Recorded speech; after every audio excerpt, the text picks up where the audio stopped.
आज भाई एक और इम्पोर्टेंट क्वेश्चन को लेके आए हैं जो कि जैकोबी विधि। भाई जैकोबी विधि से एक क्वेश्चन आपको पेपर में पूछा ही जाएगा और ये यूनिट 3 से है, पेपर फर्स्ट। अगर आप लोग बीएससी थर्ड ईयर मैथ में है और यूनिट 3 पेपर फर्स्ट का ये क्वेश्चन है जैकोबी विधि से आधारित। इम्पोर्टेंट क्वेश्चन है, पेपर में हर बार पूछा जाते हैं जैकोबी विधि से एक क्वेश्चन। तो इस विधि को बहुत सरल तरीके से मैं यहाँ पर समझेंगे हम इस वीडियो में, और इस क्वेश्चन को भी आईएमपी क्वेश्चन को हम लोग यहाँ पर समझेंगे। ठीक है, तो वीडियो पसंद आए तो एक लाइक कर दें, चैनल में नए हो चैनल को सब्सक्राइब करें, बेल आइकन को ऑन करें। चलिए हम लोग वीडियो को स्टार्ट करते हैं, और ऐसी और वीडियो को देखने के लिए आप प्ले लिस्ट में जाके हमारी वीडियो को वॉच कर सकते हैं। चलिए सबसे पहले हमको क्वेश्चन दिया है 27x plus 6y minus Z बराबर क्या हो जाएगा 85। इसको समीकरण 1 दिया हमने। 6x plus 15y plus 2z बराबर 72, इसको सेकंड समीकरण। और x प्लस वाई प्लस 54, यहाँ पर आपका 54 है 54, जेड बराबर 110। ये आपको क्वेश्चन दिया भाई, सीसी में भी क्वेश्चन पूछा जा चुका है, तो ये एक आईएमपी क्वेश्चन है।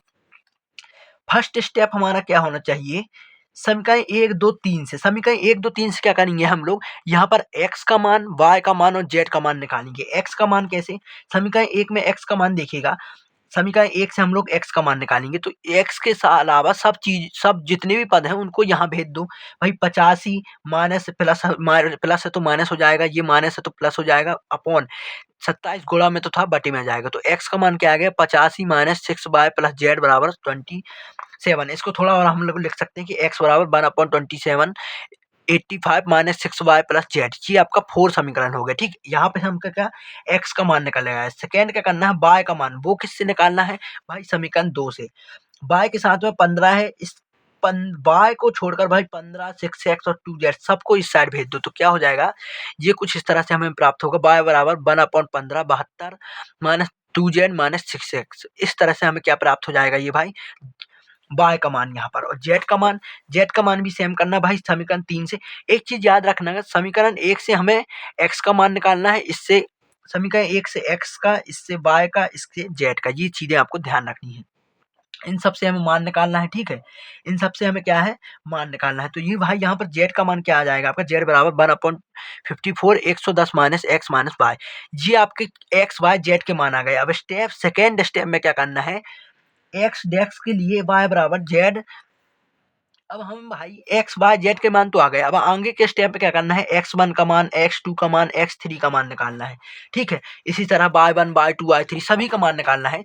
फर्स्ट में हम लोग क्या करेंगे, फर्स्ट के लिए x1 के लिए हम लोग क्या करेंगे, जो हमारा समीकरण था, देखिएगा हमारा समीकरण क्या था भाई, यहाँ पर जो था हमारा ये था, x बराबर 1/27 85 माइनस 6y प्लस जेड। तो यहाँ पर y और z का मान हम लोग क्या रखेंगे, 0 रखेंगे। यहाँ पर आप देख सकते हैं y और z का मान क्या रखते हैं, 0। तो यहाँ पर हमको x1 का मान निकल आता है। x1 का मान हमारा क्या आ गया 85/27, जिसे हम लोग क्या लिख सकते हैं 3.5।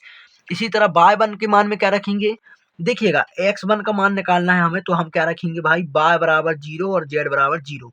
और अगर हमें y1 का मान निकालना है तो x और z को क्या रख देंगे 0, और z1 का मान निकालना है तो हमें x और y का मान क्या रखना पड़ेगा 0। ये आपको समझने की बात है। तो यहाँ पर y1 का मान के लिए हम लोग यहाँ पर x और z को 0 रखेंगे, तो क्या आ जाएगा 72/15, जो कि 4.8 होता है आपका। ठीक है, यहाँ पर z1 का मान क्या आ जाएगा, जी भाई 1 है। ठीक है, 1/54 110 माइनस ये दोनों का मान हमने 0 रखा, तो 110/54। तो ये क्या आ जाएगा आपका भाई, कैंसिल होके 2.04। इसी तरह हमें निरंतर, अब भाई इसमें कुछ नहीं करना है, इसी तरह आपको आगे करते जाना है। आगे कब तक, जब तक कि भाई दो मान आपके सेम ना आ जाए। हमें जब तक करना है कि भाई दो मान आपके लगभग आपके क्या हो जाए भाई, बराबर ना आ जाए, तब तक हमें आगे जाते जाना है। सेकेंड स्टेप में क्या करेंगे भाई, x2 का मान निकालेंगे, तो यहाँ पर 1/27 85 माइनस 6y1 प्लस zy1। यहाँ पर 2 का मान निकालना है, तो x और y का मान क्या रखेंगे, उस एक कम, 2 से एक कम क्या y1 z1। 2 का मान निकालना है तो 1 रखेंगे, 3 का निकालना है 2 रखेंगे, 4 का निकालना है 3 रखेंगे, इस तरह से रखेंगे। अब सिंपल यहाँ मान रख कर हमारा क्या आ गया 2.157। y2 का मान क्या निकालेंगे 1/15 72 माइनस 2z1 माइनस 6x1। ठीक है, तो यहाँ पर हम इन सबके मान रखेंगे।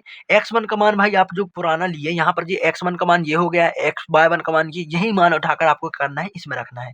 तो यहाँ पर आ जाएगा 49.02/15, तो क्या हो जाएगा 3.268। ठीक है, आगे इसी तरह हम लोग सॉल्व करेंगे।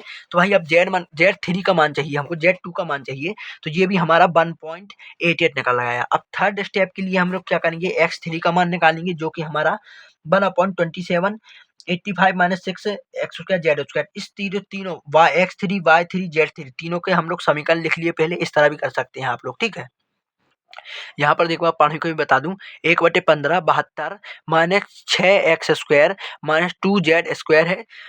यहाँ पर Z3 का मान क्या हो जाएगा, 1/54 110 minus x square minus y square. अब X3 का हम लोग क्या करेंगे भाई, X2 और Y2 और Z2 का मान रखेंगे, तो हमारा फाइनल क्या आ जाएगा, X3 का मान क्या आ गया 2.49। यहाँ पर देख सकते हैं ये भाई 1.27 है, ये आपका क्या हो गया है 85 माइनस एक एक ठीक, यहाँ पर 10.68 प्लस 1.88, तो यहाँ क्या हो जाएगा 1/87 67.272, तो यहाँ 2.49 आपका क्या आ जाएगा X3 का मान। आगे हम लोग Y3 का मान निकालेंगे, तो 1/15 72 माइनस 6 2.157 प्लस 2 1.88 1/15 गुणा 6 62.818, ठीक है 4.18 आ जाएगा आपका Y3 का मान। और Z3 का मान क्या आ जाएगा, 1/54 110 माइनस 2.5 157 माइनस 3.268, ठीक है। तो यहाँ पे क्या आ जाएगा 10.4575 55, तो यहाँ पर फाइनल आंसर क्या आ जाएगा 1.936। तो यहाँ से भाई हमने कहाँ तक मान ज्ञात कर लिए, X3 तक, Y3 तक, Z3 तक। तो यहाँ पर हमें लगभग मान प्राप्त हो गए भाई। किन्हीं किन्हीं क्वेश्चन में आपको आगे भी करना रहता है, ठीक है। तो यहाँ तक ये फाइनली आंसर हो गया। ऐसे ही जैकोबियन का और हम लोग क्वेश्चन लाएंगे आपके लिए जो कि इम्पोर्टेंट रहते हैं। आने वाली वीडियो में आपको आगे की विधि भी मिलेंगी, तो ऐसे चैनल को सब्सक्राइब कर लें। चलिए अगली वीडियो में मिलेंगे एक नए टॉपिक के साथ, तब तक के लिए जय हिंद, थैंक यू।